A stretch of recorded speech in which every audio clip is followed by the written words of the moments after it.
Atención.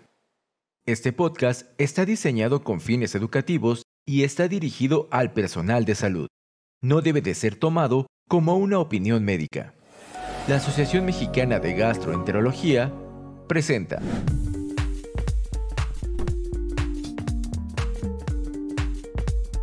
Gastroperlas AMG, conducido por el doctor Luis Valdovinos.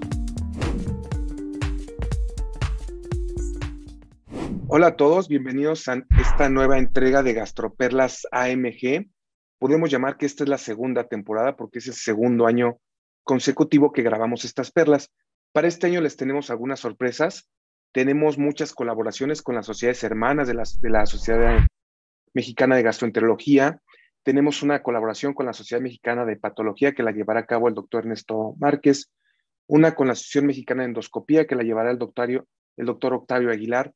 Aparte tenemos podcasts especializados para nuestros socios en la AMG, tenemos un podcast especializado para nutriología, un podcast especializado para pediatría, un podcast especializado para todos nuestros socios que ven enfermedad inflamatoria intestinal y un podcast especializado para nuestros socios cirujanos y otro para nuestros socios coloproctólogos. En este año tenemos muchas colaboraciones con nuestras sociedades hermanas y pues como es bien sabido estoy muy contaminado por la motilidad. En este caso, en el episodio número 38, les presento a mi profesor y dos muy buenos amigos. Primero quiero comenzar con el doctor Cosadame, muy bien conocido por todos ustedes, no necesita mucha presentación, es el culpable de mi contaminación por la motilidad. Y el doctor José María Remestroche, un gran amigo y muy bien conocido, un gran neurogastro en nuestro país. En este caso les vamos a hablar de las nuevas guías de reflujo que hay de nuevo y este podcast va a ser un poco diferente a los previos porque vamos a discutir algún resumen de los enunciados que generé para ustedes. Muchas gracias, Cos, y muchas gracias, José María, por acompañarnos. Gracias, Luis, por la invitación nuevamente para poder acompañar a las gastroperlas de la AMG. Ahora nosotros representando a la Asociación Mexicana de Neurogastromotilidad. Un gusto estar contigo de nuevo, ¿no? Muchas gracias, doctor Luis Valdovinos, por la invitación a este podcast y también agradezco a toda la mesa directiva de la Asociación Mexicana de Gastroenterología por esta distinción, en particular al doctor Ricardo Raña. Y bueno, agradezco también y en mi calidad de tesorero de la Asociación Mexicana de Neurogastroenterología y Motilidad poder participar con ustedes. Bueno, agradezco nuevamente a nuestros participantes y para comenzar voy a empezar con el primer enunciado o resumen que hice de las guías. En las guías previas se nos recomendaba que pacientes con síntomas típicos, esto quiere decir pirosis y regurgitación, se diera un tratamiento de prueba con IVP. En la actualmente resaltan lo similar, solamente que anexan en el enunciado como tal que el paciente no debe tener datos de alarma y lo que más me llama la atención es que aclaran la duración, aclaran la duración de 8 semanas. ¿Cómo ves esto? Bueno, creo que el cambio es pertinente, sobre todo en pacientes que comúnmente como gastroenterólogos nos enfrentamos, son aquellos que han recibido inhibidores de la bomba de protones, pero ha pasado o que no lo toman bien con la temporalidad adecuada, o es decir, antes de los alimentos, o que no tienen un reto suficiente. Y bueno, creo que establecer un reto suficiente puede llevar a que disminuya el número de investigaciones en nuestros pacientes. De tal forma que creo que ese es el beneficio de esta modificación al enunciado y adecuarlo a nuestra práctica, ¿no? Que es lo más importante. Muchas gracias, Cos. Y bueno, el segundo párrafo enunciado que pongo aquí y lo marco como tal es en estas nuevas guías del 2021 que salieron en noviembre, nos recomiendan intentar suspender a las 8 semanas el IVP, a pesar de una buena respuesta. ¿Ustedes cómo ven este enunciado? ¿Qué les parece? ¿Por qué lo están poniendo? Bueno, a mí me da primero la intención de que un poco es 8 semanas, ir en una prueba terapéutica en un paciente sin datos de alarma hasta 8 semanas. Creo que la intención debe ser cubrir lo más que se pueda todo el espectro de la enfermedad por reflujo. O sea, si yo doy 8 semanas considerando que el paciente pudiera tener una esofagitis grave, una esofagitis COD, ese es el tiempo para poder lograr la cicatrización de la mucosa. Pero por otro lado, no sabemos si realmente el paciente tiene ese grado de severidad. A lo mejor se trata de una enfermedad no erosiva o de una enfermedad leve, donde quizás a las 2 semanas de tener una respuesta o a las 4 semanas, pudiéramos cambiarlo de acuerdo a lo que hacemos aquí en México. Yo creo que es importante recalcarle a la audiencia que estamos hablando de las guías del Colegio Americano de Gastroenterología y que todas estas recomendaciones o sugerencias están basadas en la evidencia. Este enunciado, Luis, que tú mencionas de llevar hasta 8 semanas, tiene una evidencia condicional baja. No hay mucha evidencia, lo podemos hacer, pero quizás en el contexto de cada paciente en México o de las comorbilidades o de los otros medicamentos que está tomando el paciente, probablemente lo podamos adaptar. Esto es muy ejecutivo, 8 semanas. ¿Por qué? Porque cubro todo el espectro del aire. Perfecto, gracias José María. Y bueno, otra de las recomendaciones que se me hace muy puntual y muy importante y que es la primera vez que leo en unas guías es previo a realizar a un paciente una endoscopía por enfermedad por reflujo, se recomienda suspender el IVP 2 a 4 semanas. ¿Cómo nos podías hablar un poquito más de esta recomendación? ¿Por qué crees que hacen esta recomendación? No, definitivamente es para evaluar el fenotipo al que nos estamos enfrentando del paciente, ¿no? Es un fenotipo no erosivo o erosivo y en qué grado se encuentra, si es una clasificación A la C, a la D de Los Ángeles, ¿no? Entonces, este es el objetivo es plantear un piso inicial del cual partir y tener entonces de allí a qué investigaciones debe de derivarse el paciente de acuerdo a cómo estaba respondiendo el inhibidor de la bomba de protones, al fenotipo presente y a la evolución subsecuente. Entonces creo que esto igualmente, creo que ya lo mencionó ahí José María, pues tenemos que adecuar, las guías son eso, y lo que tenemos enfrente en el paciente es cómo interpretar esas guías en mi paciente en ese momento, ¿no? Y lo digo porque no todos los pacientes vamos a tener que hacerles eso, o sea, no sabe que usted está tomando IVP de hace 8 semanas, está controlado sintomáticamente, le voy a suspender para hacerle una endoscopía, pues digo, si el paciente está asintomático no tiene ningún sentido realizar esa suspensión. Entonces, es aquel paciente que tiene persistencia de síntomas a pesar del IVP al que le tenemos que hacer esta recomendación para, de nuevo decir, parto de una base para las subsecuentes investigaciones. Sí, justo en estas guías me da la impresión como que quieren desalentar mucho este uso continuo o prolongado de los IVPs, que yo creo que ellos tienen un problema como nosotros. Y si esta recomendación yo creo que va en el sentido que dice profe Cos, es para simplemente intentar reclasificar bien al paciente antes de hacer un estudio endoscópico. Y bueno, ahí quisiera también agregarles que también es un poco la realidad de que en la actualidad ya no hay pacientes vírgenes a IVP. Si nos ponemos a pensar que el IVP en muchas partes del mundo está OTC, ya el paciente llega tomando un IVP. Entonces la idea es, te suspendo para tener ese estado basal que mencionó Enrique. Creo que parte del problema es que no hay pacientes vírgenes a IVP.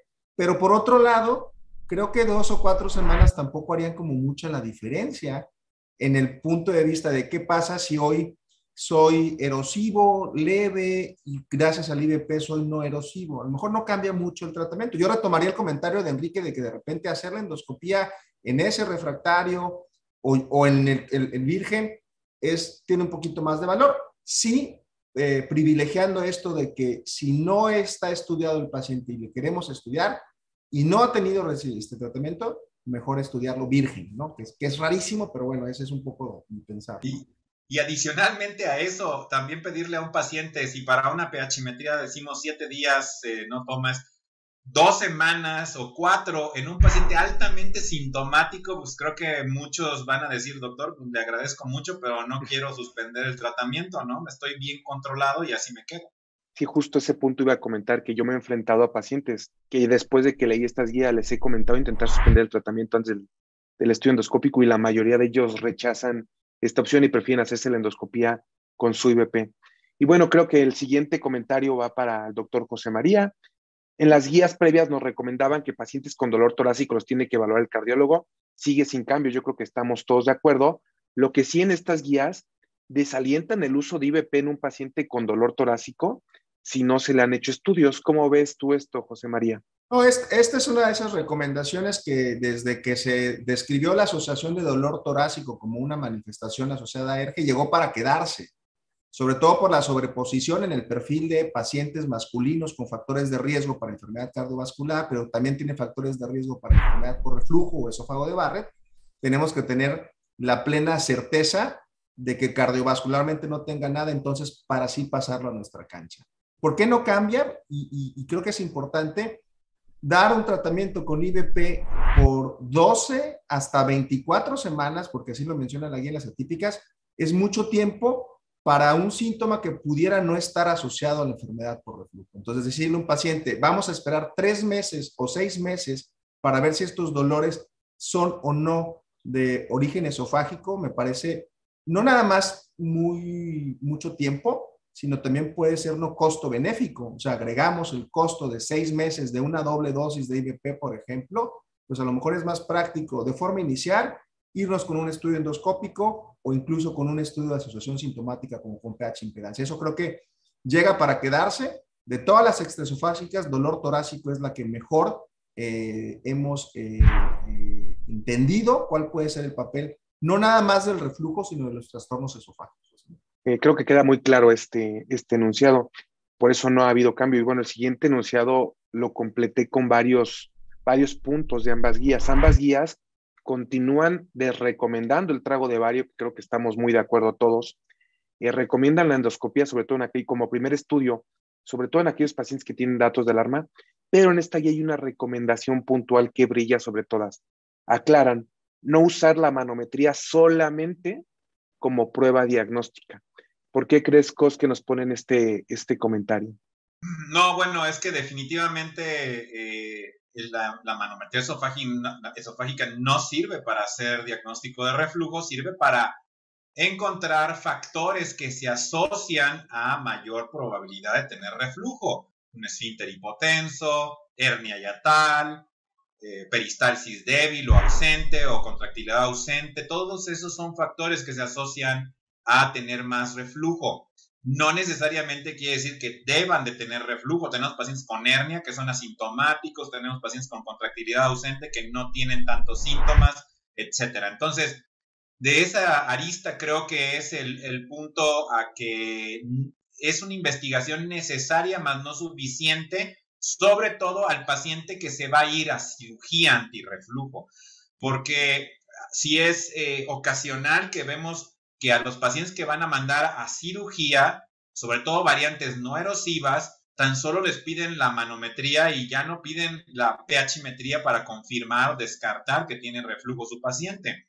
Entonces es importante combinar ambas, sobre todo en ese contexto, no así en C de Los Ángeles o una B mayúscula, decimos, en donde no queda duda de que está quemado el esófago y tiene reflujo el paciente, ¿no? En esas ocasiones probablemente se puede obviar el hacer más que la pHmetría, si solamente hacer la manometría. Y por otro lado, de lo que comentabas al principio, el esofagograma no es que sea un mal método de diagnóstico, no sirve para diagnosticar reflujo, pero sirve para diagnosticar complicaciones del reflujo y todavía es un método vigente que podemos utilizar en algunos lugares, ¿no? Hay una estenosis o alguna situación que queramos evaluar, sobre todo en pacientes con disfagia y reflujo, considero que sigue siendo de utilidad, ¿no? No para diagnosticar reflujo, pero sí complicaciones. Claro, esto del esofagograma lo comentamos mucho con Chema, que es de los estudios viejos que siguen siendo buenos, ¿no? Y más cuando le agregas el esofagograma cronometrado todavía nos da mucho más información. Pero bueno, aquí lo que dejan puntual es no use la manometría solamente. El profesor Cose los dejó muy claro. No es un estudio para diagnosticar reflujo, es como un estudio ayudante para terapéutica, sobre todo cuando se planea algo un poco más avanzado. El siguiente párrafo lo dejo para el doctor José María. Dice, en pacientes sin evidencia endoscópica de reflujo, continúa la recomendación de hacer pHmetría. Eso quiere decir en pacientes no erosivos, solo que elimina del enunciado la palabra refractario terapia. Me parece que en esta guía nos dejan un poco más claro esto, lo vamos a hablar más adelante. ¿Qué te parece esto, Chema? ¿Qué es un verdadero refractario? ¿Por qué quitan la palabra refractario a terapia y solo agregan, si no es erosivo, a hacer pH-metría? No, a ver, hay una gran todavía discusión en qué es un paciente con síntomas persistentes, ¿no? Que es diferente al verdadero refractario. Yo creo que aquí un poco lo que va encaminado, y esto es una recomendación que va de la mano con una optimización en el tratamiento. O sea, si el paciente realmente está tomando bien su IVP, ¿no? Y que está con un apego estricto al fármaco y persiste con los síntomas, estamos hablando que este es un refractario al tratamiento. Mientras que ese paciente que de repente tiene síntomas y no tenemos esa certeza, probablemente sea un paciente que persiste con síntomas por falta de apego al tratamiento, pero no por refractariedad. Yo creo que esto es muy importante porque al paciente cuando se va a continuar, sobre todo ese paciente no erosivo que tiene síntomas a pesar del tratamiento, es muy importante decirle, a ver, la prueba va a determinar si es que no se ha suprimido de forma adecuada el ácido, o sea, que esté fallando el tratamiento, o que puede haber un factor externo como la falta de apego al tratamiento. Entonces, creo que esto nos tiene que hacer pensar, porque además lo pone claro, la recomendación igual es condicional, nos tiene que llevar a que para nosotros que hacemos estos estudios, que recibimos esas referencias, tenemos que interrogar al paciente y a lo mejor al médico que refiere al paciente. O sea, ¿por qué le estás pidiendo el estudio? ¿Porque te falló al tratamiento o porque persiste con síntomas, ¿no? Y ahí vendrá la decisión de lo hacemos con IVP o sin IVP. La guía lo menciona muy bien, eso tiene también de bueno la guía. O sea, para aquellos pacientes donde queda la duda del diagnóstico, todos estos estudios se tendrían que hacer sin tratamiento. Incluye ahí pH-metría Bravo, pH-metría con impedancia de acuerdo a la disponibilidad. Pero si es porque el paciente ha fallado, hay que ser muy incisivos en, ¿de verdad está tomando bien el tratamiento? Si lo está tomando bien, entonces es un verdadero refractario. ¿Qué porcentajes de verdaderos refractarios tenemos? Es mucho menor de lo que imaginamos. Perfecto, pues sí quedan claro. Creo que quieren ya llegar a este punto donde tamicemos bien y podamos decir que el paciente verdaderamente refractario, como lo dice Chema, es aquel paciente que tiene ya un diagnóstico previo y que en una pH-metría con IVP o sobre medicamento persiste saliendo positivo. Y bueno, la siguiente recomendación ya va en base al tratamiento y me parece muy, muy importante. Se la voy a pasar al profesor Cos. Nos recomienda tajantemente no hacer más de un cambio de IVP en un paciente que no responde, porque típicamente nos llega a la consulta aquel paciente que ya le dieron los 7, 8 IVPs disponibles en el mercado en México. Y aquí recomienda tajantemente, si no responde a uno, ya no hacer un cambio. ¿Cómo ves esta recomendación, Cos? Sí, en realidad donde hay mucha más evidencia de que probablemente IVPs de más larga vida media, más rápida biodisponibilidad, tienen cierta mejoría es en la cicatrización, sobre todo de las variantes erosivas, ¿no? En remisión sintomática casi son similares unos con los otros, ¿no? O sea, varianza de 4 o 5%, si acaso de ganancia entre unos y los otros. De tal suerte de que si yo ya hice, o mi aproximación a veces es empezar con un IVP sódico, y después si me falla o no me falla, pero los síntomas no están completamente controlados, puedo pasarlo a un IVP de más larga vida media, como compuestos magnésicos o de liberación dual. Si ahí persiste sintomático, que es diferente a lo refractario que mencionó José María, pues entonces es cuando hay que estudiarlos. Ya no hay que hacer segundo, tercero, cuarto IVP, marca X o Y, todas van a tener el mismo desenlace. Efectivamente, si ya le cambiaste una vez y no responde, estudia a tu paciente. Quisiera mencionar, Luis, que esta viene en la guía no como una recomendación, sino como un mensaje importante.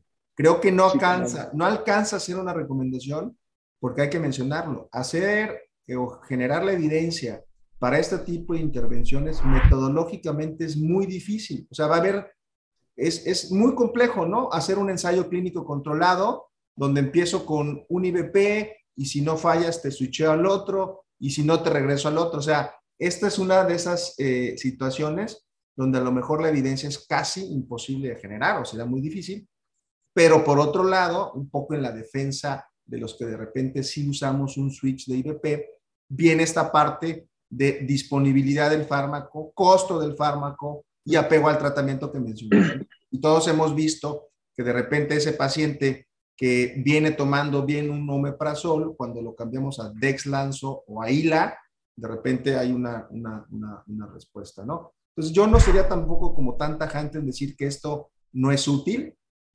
No hay una recomendación porque todavía no hay la evidencia. Y lo menciono porque en México, que tenemos todo el paraíso de los IBPs, sí pudiéramos de repente optar por esto en algunos casos seleccionados. Gracias, José María. Y bueno, la siguiente creo que está muy sencilla. Creo que ambas guías lo mencionan, pero en estas nuevas guías ya lo ponen como recomendación.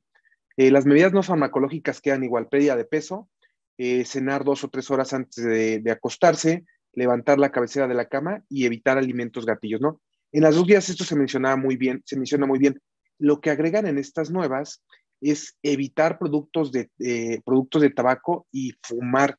En las previas guías nos lo recomendaban en el texto, pero esta ya la suben a los highlights, a las recomendaciones. ¿Cómo ves esto, Chema?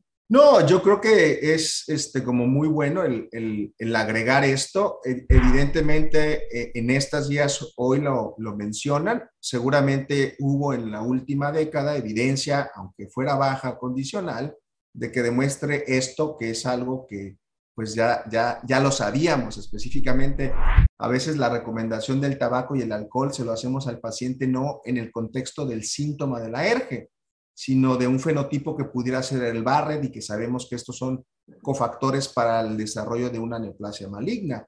Que lo metan a la guía, pues sí da un poquito esa solidez de cumplir todas estas recomendaciones.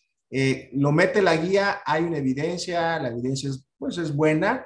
De repente nos habíamos quedado un poquito en esta idea de que estas recomendaciones no funcionan, entonces te dejo tratamiento y ya. Sí, eso es cierto, pero no tienes que dejar de recomendar lo que para algunos pacientes puede servir. De todas estas, la que tiene una evidencia más importante, y es porque hay más estudios, es lo del sobrepeso y la obesidad, ¿no? Donde definitivamente si el paciente baja de peso y los síntomas de reflujo iniciaron relativamente o concomitantemente al aumento de peso, esos pacientes, pues esa va a ser su terapia probablemente más efectiva, ¿no? Pero es muy bueno que lo metan, ¿eh? Es muy, muy claro y muy puntual, porque es una herramienta más para apoyar al paciente. Sí, justo a mí no me costó ningún trabajo entenderlo, porque bueno, ¿quién le recomienda a un paciente fumar, no? Entonces, no solamente por reflujo, sino por salud general se ha asociado con muchos problemas, entonces creo que está bien que lo metan ya en esta parte. Y bueno, el siguiente enunciado es para el doctor Cos. En esta guía ya de manera puntual recomiendan preferir IBP sobre bloqueadores de histamina para cicatrización y mantenimiento con una adecuada posología, ¿no? Esto quiere decir 30 minutos antes del desayuno. Además, se elimina las recomendaciones de los H2 para mantenimiento de pacientes no erosivos y los H2 a la hora de dormir para la fuga ácida nocturna. ¿Cómo ves esto, Cosen? ¿A qué va encaminado? Bueno, creo que el primer término, los bloqueadores H2 son menos potentes en inhibir la secreción de ácido, pero en segunda instancia desarrollan taquifilaxia. Es decir, después de un par de semanas de tratamiento, existe una disminución en la efectividad, y esto probablemente debido a que una vez que se hace agonismo sobre el receptor H2 de la célula parietal, se internaliza y te vas quedando sin receptores, y por lo tanto, pues ya no tienes la efectividad por un bloqueador H2 de la histamina, ¿no? Entonces, esto es, si acaso, un curso de 2 semanas y no es suficiente para controlar los síntomas de alguien con enfermedad por reflujo. Entonces, se aconseja mejor el que sea preferiblemente el inhibidor de la bomba de protones, ¿no? Y bueno, hay mucha controversia que se generó con la fuga ácida nocturna, y bueno, realmente es una situación que se ha visto más teórica que en realidad práctica, ¿no? que las nuevas bombas de protones que están generándose, las que se bloquearon desde la mañana, pero que ya empiezan a tener un 8 o 10% de nuevas bombas a sus pacientes, y que eso pudiera ser el responsable de generar más síntomas durante la noche por esa fuga ácida. Pero en realidad, en la práctica también no se ha demostrado mucho la utilidad de la intervención con estos bloqueados H2 para esa fuga ácida nocturna en particular. Caso contrario que va a ser, por ejemplo, con los los antagonistas de los canales, los pickups, los de potasio, porque estos van a generar un mayor control que incluso escapa de la fuga ácida nocturna, ¿no? Perfecto, pues nos lo dejó claro, ¿no? Los IVP son más potentes y mejores, por eso los deberíamos de preferir. La siguiente es para el doctor Remes. Se nos aclara puntualmente aquellos pacientes que no son erosivos o Barrett, hay que intentar suspender la dosis del IVP o llevarlo a la mínima posible. Y aquí es una que no había visto yo antes en ninguna guía. Habla de evitar la suspensión abrupta del IVP por este rebote ácido. ¿Cómo ves esta recomendación, Chema?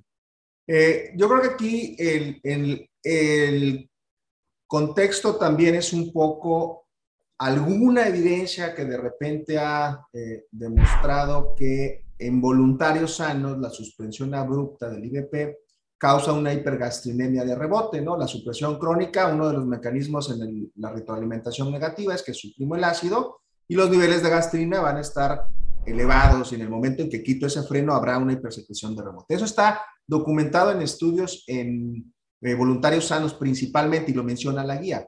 La guía hace no es una recomendación, es una sugerencia. Nuevamente la evidencia es muy escasa, pero también lo ponderan un poco con la relación potencial a efectos adversos que ha permeado mucho. Entonces, la primera parte de tratar de llevarte a la dosis mínima, en el caso del Barrett, por ejemplo, que es una entidad que no tiene incluso a veces muchos síntomas, es cumplir un poquito este precepto de profilaxis, ¿no? En el paciente con enfermedad sintomática, en el no erosivo, es la dosis mínima que te controle el síntoma. Nuevamente, hacer estudios con este diseño es muy complicado, pero está esta recomendación, esta sugerencia, porque muchos pacientes lo cuestionan y eso lo vemos. O sea, el paciente te dice, estoy perfecto, doctor, pero me quito hasta 10 miligramos y tengo la molestia. Me tomo 10 miligramos y estoy bien controlado. Perfecto, si eres no erosivo te puedes quedar así. ¿Qué tanto esto pueda tener un efecto adverso? Hoy es cuestionable. Y la parte del rebote, aunque está documentado sobre todo en voluntarios sanos, sí hay algunas entidades, por ejemplo, la Asociación Canadiense de Gastroenterología, tienen una guía de prescripción de IVPs. Y me da mucho la impresión que va de la mano con este temor a eventos adversos serios, ¿no? Yo creo que probablemente en México tenemos un espectro muy heterogéneo de pacientes y a veces la educación de cada uno de nuestros pacientes de acuerdo al fenotipo. Acuérdense que el fenotipo es lo que guía el tratamiento, ¿no? Muchas gracias, José María.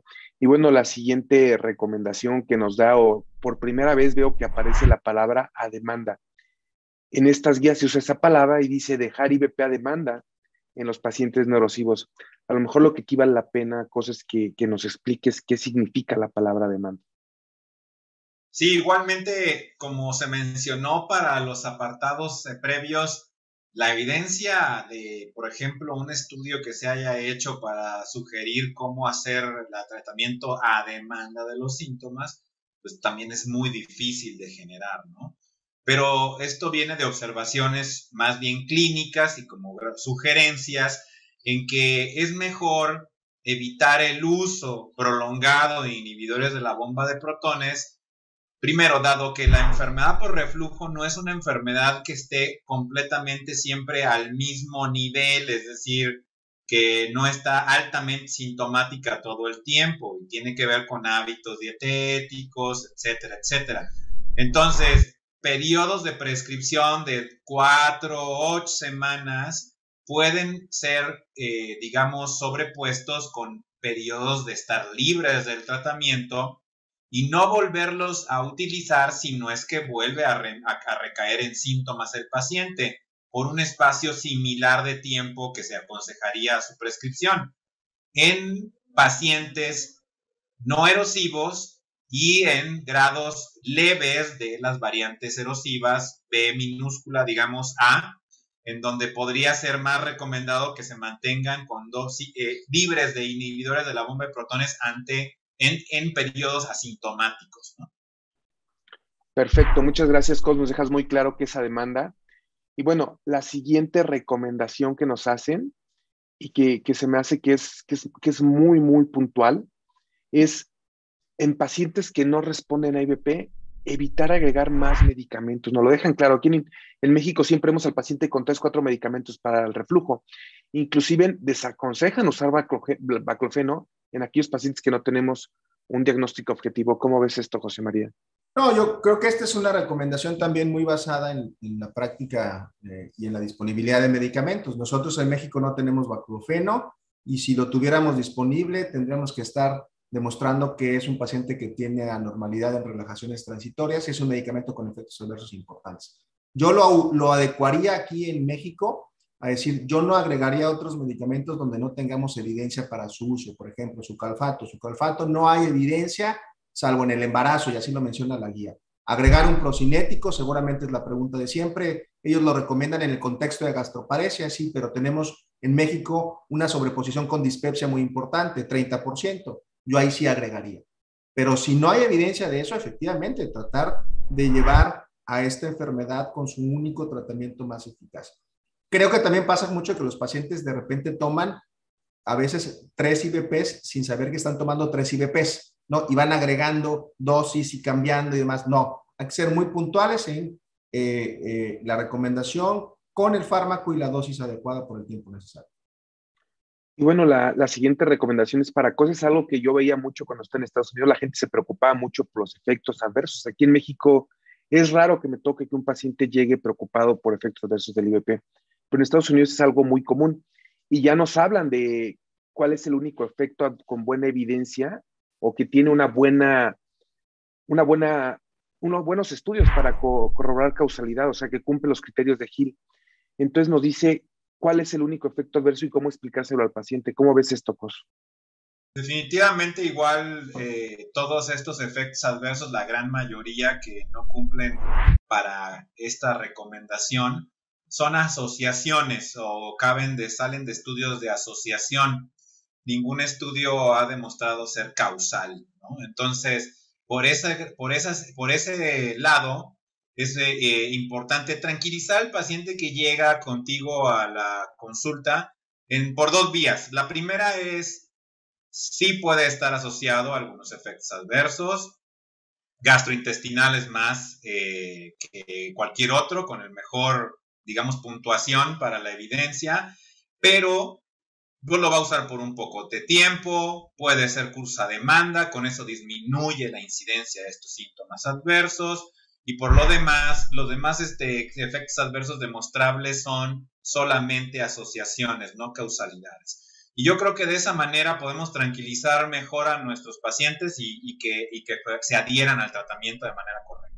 Muchas gracias, Cos. Pues sí, precisamente en estas guías nos menciona que tal vez los únicos 2 que tienen una plausibilidad biológica y unas buenas relación causa-efecto son las infecciones gastrointestinales y Clostridium difficile, que es con lo que tendríamos que tener cuidado. Y bueno, vamos a pasar un poquito a la parte de los estresofágicos, que me parece que no hay muchos cambios significativos. Por ejemplo, desaconsejan usar IVPs en pacientes que tienen síntomas estresofágicos y que no tienen síntomas típicos. Recomiendan primero evaluar. Yo creo que ante esta recomendación no tenemos mucha objeción, ¿o cómo ves, José María? No, yo creo que es muy puntual. Aquí a veces lo que tendríamos nosotros que hacer es que este tipo de información permee a los otorrinos, a los neumólogos, a los internistas. Nosotros sabemos claramente esta premisa de que en ausencia de síntomas esofágicos, la probabilidad de que el estresofágico sea explicado por reflujo es prácticamente nula. Y la guía dice, es más costo benéfico, porque tendremos que poner 3 a 6 meses, lo mismo que en dolor torácico, es más costo benéfico estudiarlo. ¿Cómo estudiarlo? Hay que estudiarlo bien. ¿Una endoscopía es suficiente? La respuesta es no. La laringoscopía que hace el otorrino ve cosas que son diametralmente opuestas a lo que nosotros vemos y tendríamos que estudiarlo con una pH-metría con impedancia para asociar ese síntoma. ¿Cuál síntoma? Tos, carraspera, asma. Nosotros sabemos hacer muy bien y a veces esto acaba entendiéndolo muy bien el paciente. Idealmente esto tendría que explicarse antes de que el paciente llegara con nosotros. Entonces, es buena la recomendación. Yo insisto en que esto tiene que permear a otros niveles y evitar un poquito ese peloteo entre especialistas que de repente como paciente es un dolor de cabeza, ¿no? Muchas gracias, José María. Pues sí, lo dejan muy claro. Y bueno, lo que llama la atención es que en esta ocasión ya dicen que aquellos pacientes que tienen síntomas típicos de reflujo y síntomas extraesofágicos ya nos dan una duración que creo que la tocó un poco Chema, de 8 a 12 semanas. ¿Cómo ves esta recomendación, Cos?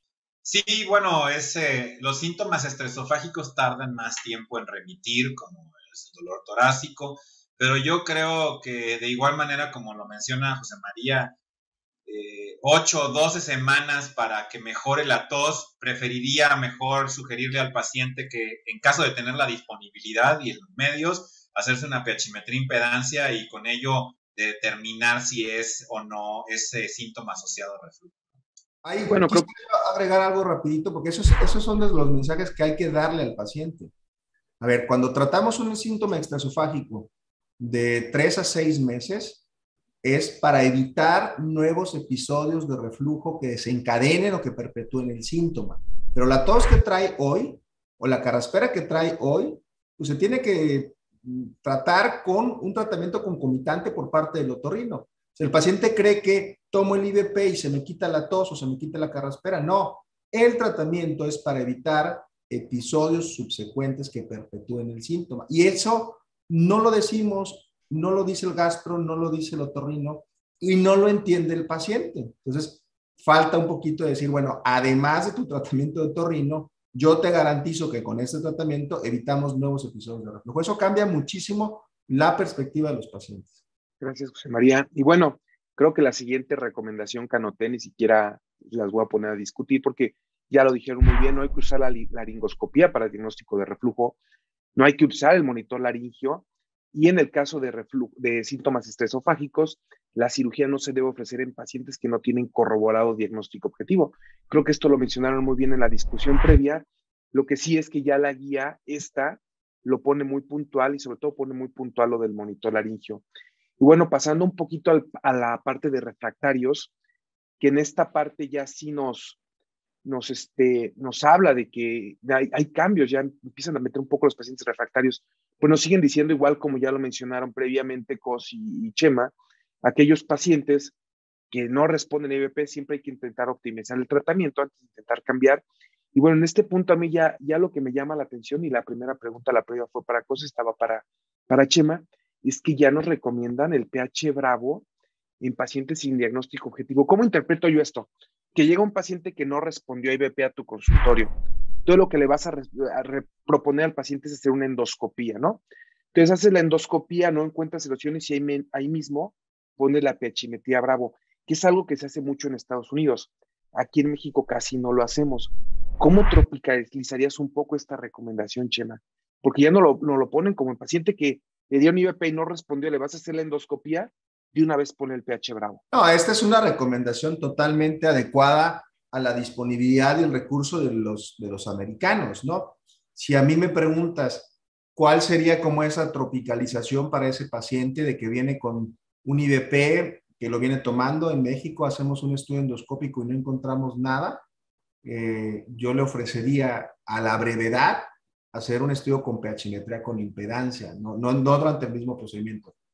No estoy seguro que exista un estudio que compare mano a mano el protocolo que tú mencionas, Luis, con hacer una pH-metría con impedancia a seguir de una endoscopía negativa. Y me parecería mejor, los resultados serían muy iguales y me atrevería a decir que a lo mejor un poquito más hacia la pH impedancia, porque a diferencia del Bravo nos ayuda a estudiar episodios de reflujo no ácido.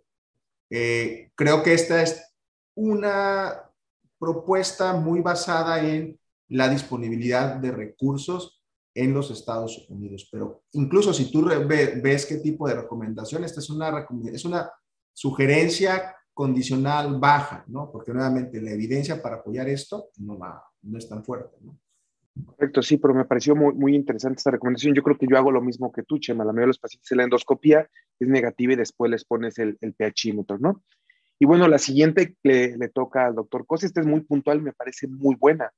Dice, aquellos pacientes que ya tienen diagnóstico objetivo de reflujo, o sea que en algún punto ya tiene una endoscopía positiva o una pHimetría positiva, o sea que tiene ya diagnóstico y no presenta buena respuesta a IVP, ya nos recomienda hacer pHimetría con impedancia, con IVP. ¿Cuál es la finalidad de esta recomendación, Cos?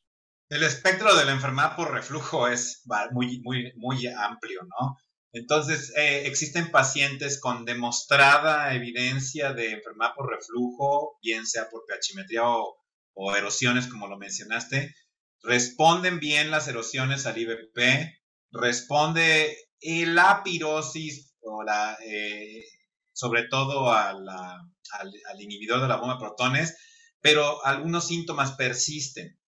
Y entonces está en este espectro de exceso de ácido e hipersensibilidad. Incluso aquellos que tienen reflujo demostrado pueden tener algo de sensibilidad esofágica que queda exacerbada por el haber tenido reflujo, ¿no? Entonces, en esos casos lo que hay que demostrar es si es persistencia del reflujo refractario, como ya se mencionó, o es ausencia de reflujo y que tenga la base de explicación del síntoma radique en otra cosa. Tú lo dejas muy claro, justo está la recomendación va encaminada a descubrir quién es verdadero refractario o quién tiene una sobreposición. Y bueno, a mí la siguiente recomendación le toca a José María. Sí me puso un poco los pelos de punta, si así se puede decir. Creo que sí se ha hablado y se ha dicho, pero dice paciente con regurgitación como único síntoma refractario, con diagnóstico objetivo de reflujo previamente, se le puede ofrecer cirugía. ¿Tú cómo ves esta recomendación, José María? A ver, sí nos pudiera un poquito ahí poner los pelos de punta, como dices tú, pero sí es cierto que la regurgitación es un síntoma mecánico y que hay de regurgitadores a regurgitadores. Sí, evidentemente, si es un paciente que tiene una gran hernia hiatal y que la regurgitación está alcanzando esos niveles de ser sumamente incómodo, aunque no haya pirosis, sí es un paciente que se beneficia de cirugía. A lo mejor esos pacientes hace algún tiempo estaban en ese estudio clásico de Maine, donde decía que hacer cirugía para reflujo refractario, de acuerdo a pH impedancia, con impedanciometría positiva, que los mandaron a operar en base a una impedancia y que por vía telefónica lo seguían. Ese es seguramente el día de hoy ese paciente que está en este grupo, el que regurgita, que tiene una gran hernia hiatal. Creo que la cirugía es una opción. No nos tiene que poner de pelo de puntas mandarlo a operar. Lo que tenemos que ser muy claros es decir cuál es el objetivo del tratamiento y que es un tratamiento que, como todos los tratamientos quirúrgicos, pues pueden tener también una vida media. Entonces, yo sí a un regurgitador lo mando a operar si cumple esos criterios de un buen candidato, un agente joven que ha respondido por lo menos la pirosis al IVP, pero persiste la regurgitación, sí, hay que operar. Y yo ahí haría, Luis, una precisión. Digo, no precisión, sino un adendum a lo que comentaba José María, existen pacientes que hacen esto y son rumiadores. Entonces hay que tener mucho cuidado porque te presentan como regurgitación, pero realmente son rumiadores. Entonces tiene síndrome de rumiación. Entonces es mejor eso se diagnostica clínicamente porque en la pH impedancia puedes ver los episodios de rumiación y no se puede hacer con una manometría, se ver los efectos de rumiación, pero es muy importante que se cerciore uno de que estos regurgitadores persistentes no son rumiantes, ¿no? Sí, justo, o sea, por eso me genera un poco de preocupación esta recomendación, pero bueno, sí está claro que hay un estudio que dice que los regurgitadores o que tienen regurgitación como principal síntoma y tienen la pH impedancia, un aumento de reflujo, responde bien, inclusive a links por ahí publiqué un estudio con Marcelo Vela y el doctor Walid, donde describimos esta parte. Y bueno, el siguiente va respecto al tratamiento quirúrgico. Creo que hay una recomendación que no nos va a mover mucho el piso, que dice que pacientes grado C o D y que tengan Barrett se pueden operar sin ningún problema. ¿Cómo ves esto? ¿Tú te genera algo? Bueno, a ver, se les puede ofrecer, no es la alternativa al tratamiento, ni es la panacea, tiene que ser también en estos momentos en que los grados de evidencia, algunos fuertes, otros menos, y también que ya nos indican estas guías que es posible que se pueda llevar a cabo estos tratamientos, también se debe platicar con el paciente debe estar involucrado en la decisión final de qué tratamiento quiere optar. Si decirle, puedes quedarte con IVP, dosis baja, de mantenimiento, y si eso le va bien, pues bueno, si no quiere tomar IVP, si no es la persona que se puede tomar el IVP en el momento adecuado, etcétera, puede optar por la vía quirúrgica, más no es una condicionante de que estos a fuerza tengan que operar en los casos C o D de Los Ángeles. Bueno, hay que tomarlo con mucha cautela, ¿no? Y bueno, otra recomendación que creo que no va a aplicar mucho para nosotros es ya ellos recomiendan la aumentación magnética del esfínter. ¿Cómo ves esta recomendación, José María? Igual, estas son recomendaciones basadas para la disponibilidad y tener el recurso. Lo platicábamos antes de empezar. Esta es una guía muy hecha al modo de lo que ellos pueden tener. No nada más es el esfínter magnético, sino también está la fundoplicatura endoscópica, donde ponen ahí como en una zona gris esos pacientes que se pudieran beneficiar. ¿Quiénes son esos pacientes? Eso hay que leerle a la guía, pero dice que son esos pacientes que tienen esofagitis grado A o B, que de repente no quieren estar tomando tanto IVP, les ofreces esto, pero nuevamente sí, es un procedimiento que mejora, controla los síntomas, hay varios ensayos clínicos controlados de muy buena calidad, pero ¿qué ha pasado 12, 24, 36, 48 meses después? Es igual de efectivo que un tratamiento a demanda para un paciente que pudiera haber recibido eso. Yo nuevamente, como lo mencionó Enrique en relación a la cirugía convencional, este es un procedimiento que tiene que involucrar la decisión del paciente, porque todos los procedimientos tienen una vida media. A mí me parece un poco excesivo, y lo voy a decir porque es mi impresión, que de repente se forzan un poquito las recomendaciones basadas en la disponibilidad del recurso. Oye, yo no tengo links en México y no tengo TIF. ¿Qué voy a hacer con mis pacientes? Pues nada, lo vamos a tratar como lo habíamos tratado antes, ¿no? Muchas gracias, José María. Y bueno, en estas guías ya al fin ponen la recomendación de bypass en aquellos, lo aclaran, dicen aquellos pacientes con obesidad, candidatos a cirugía bariátrica, ponen al bypass como un tratamiento para la enfermedad por reflujo. ¿Cómo ves esta recomendación? Bueno, no, primero hay obesos y obesos, ¿no? Entonces la obesidad en México es muy prevalente, pero no todos son candidatos a que se les ofrezca por tener un índice de masa corporal 31 o 32, no los vamos a ofrecer hacer una cirugía bariátrica porque además tiene reflujo, ¿no? Entonces serán pacientes que cumplan criterios para metabólicos, para una cirugía bariátrica y que además tienen enfermedad por reflujo, para el cirujano bariatra escoger el bypass sobre otros procedimientos, digamos, para el control de peso, quirúrgicos me refiero, como la manga gástrica. Entonces, es la gastroplastía vertical. Entonces, esto es para esos pacientes. No es que, digamos, nos debemos sentir como en una situación de recomendar como una buena práctica clínica a todo paciente con obesidad ir a este tipo de cirugías, ¿no? Lo aclaraste muy bien, Cos. Y bueno, ya para finalizar, una para cada uno, ya tajantemente desrecomiendan o no recomiendan usar la radiofrecuencia ya en estas guías finalmente. ¿Cómo ves esto, Chema? No, a ver, eso igual, esta era uno de esos procedimientos que estaban un poquito hechos a la medida por la disponibilidad del recurso. Hombre, evidentemente es una terapia bastante agresiva con una lesión térmica donde probablemente el efecto a largo plazo me parece que pudo haber sido peor.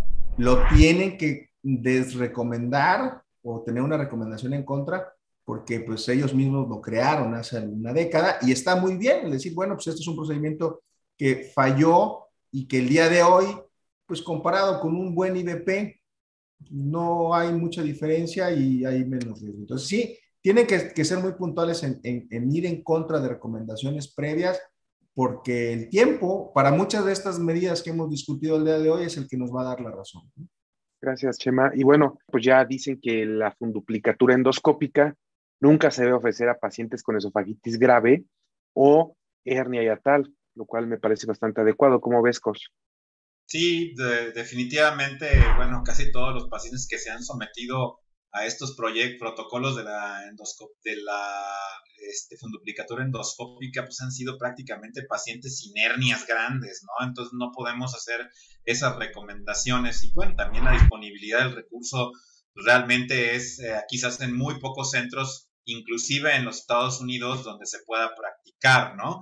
Y nada más que al último yo acotaría también esta situación de la radiofrecuencia, en donde nos pasa, espero no nos pase como los autos chocolate, ¿no? En México, que empezamos a tener cada vez de estos autos más viejos de Estados Unidos que se usan acá y que en algunos lugares hay mucho entusiasmo por hacer esta radiofrecuencia y hay alguna disponibilidad también acá en México. Entonces, no tener mucha mesura en su uso y no es la panacea, hay que documentarse bien y no ofrecer libremente este tipo de tratamientos, incluso si los tenemos disponibles, ¿no? Bueno, ya para finalizar, les voy a pedir a cada uno de ustedes que nos den como su impresión general de estas guías, en qué ven o cómo ven, hacia dónde van encaminadas o qué quisieron lograr comparando con las previas.